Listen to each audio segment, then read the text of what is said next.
இப்போ வந்து எடுத்து வச்சிருக்கிற நண்டை நம்ம அந்த மசாலாவோட சேர்த்துக்கலாம்.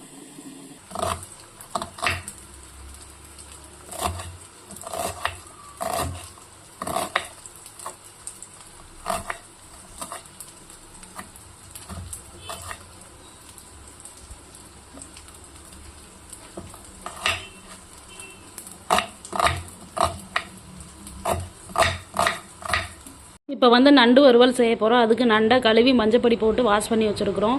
இதில் வந்து கரம் மசாலாத்தூள், மிளகாத்தூள், மஞ்சள் தூள் எடுத்து வச்சுருக்குறோம். தக்காளி, வெங்காயம், இஞ்சி, பூண்டு, கருவேப்பிலை, கொத்தமல்லியை கட் பண்ணி வச்சுருக்குறோம். இப்போ எப்படி செய்யலான்னு பார்க்கலாம் வாங்க.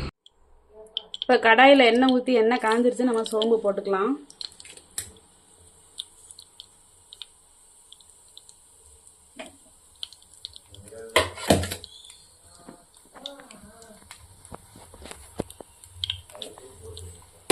அதெல்லாம் எடுத்து கொடுத்துட்டு கூட போ, நான் பார்த்துக்கிறேன்.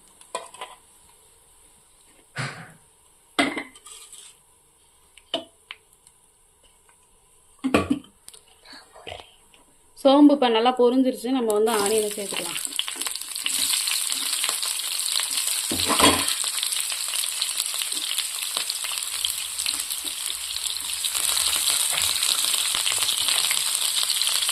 ஆனியனை நல்லா வதக்கிக்கலாம்.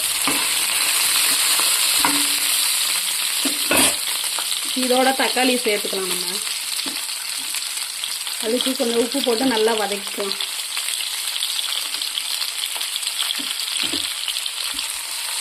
இது நல்லா வதங்கட்டும். நல்லா வதங்கிடுச்சு. நம்ம இஞ்சி பூண்டு பேஸ்ட்டு நான் எடுத்து வச்சுருக்கிற கொத்தமல்லி, புதினா அதில் சேர்த்துக்கலாம். சேர்த்துட்டு நல்லா வதக்கிக்கலாம்.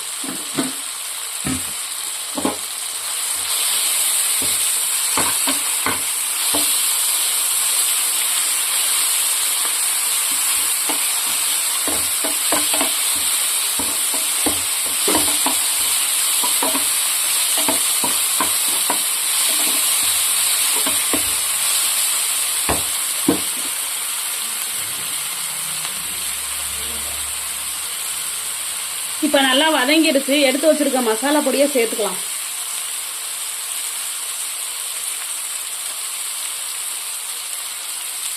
மசாலா பொடி எடுத்து வச்சிருக்கிறத நம்ம இதில் சேர்த்துக்க போகிறோம். சேர்த்தாச்சு. அந்த மசாலாவை நல்லா மிக்ஸ் பண்ணிக்கலாம்.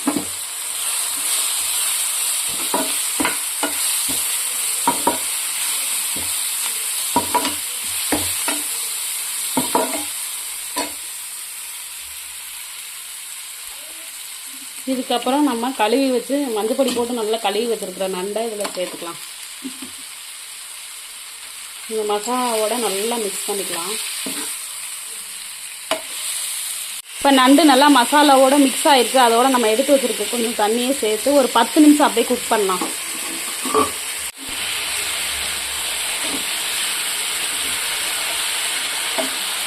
இது அப்படியே ஒரு 10 நிமிஷம் வேகட்டும். இப்போ டேஸ்டான நண்டு வறுவல் நம்மளுக்கு ரெடி ஆயிடுச்சு. இந்த மாதிரி ட்ரை பண்ணுங்கள். ஈஸியான மெத்தடு தான்.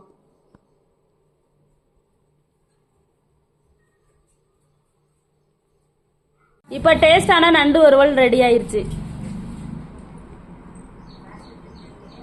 இதை ட்ரை பண்ணி பாருங்கள். சிம்பிள் மெத்தட், ட்ரை பண்ணி பாருங்கள்.